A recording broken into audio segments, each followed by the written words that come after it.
నిరసనలు కేంద్రం కుట్ర మమత కలకత్తా వైద్యురాలి అత్యాచారంపై నిరసన వెనుక కేంద్ర ప్రభుత్వం కుట్ర ఉందని పశ్చిమ బెంగాల్ ముఖ్యమంత్రి మమతా బెనర్జీ ఆరోపించారు. వామపక్షాలతో ఈ కుట్రలో భాగమయ్యారన్నారు.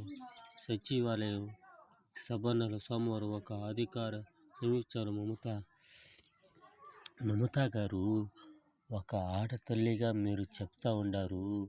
కుట్ర చేసినారు, నా పైన కుట్ర చేసినారు. వాళ్ళు కుట్ర చేసే లోపల నువ్వు దానికి తగిన ఫలితం ఇచ్చి ఉంటే నిన్ను ఎవరైనా ఆడించేదానికి అవునా? నీ పైన ఏమైనా చెప్పేదానికి ఉంటుందా?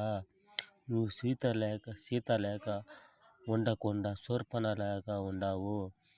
అందువల్లనే నీకు బాధ వస్తూ ఉంది. నువ్వు తప్పు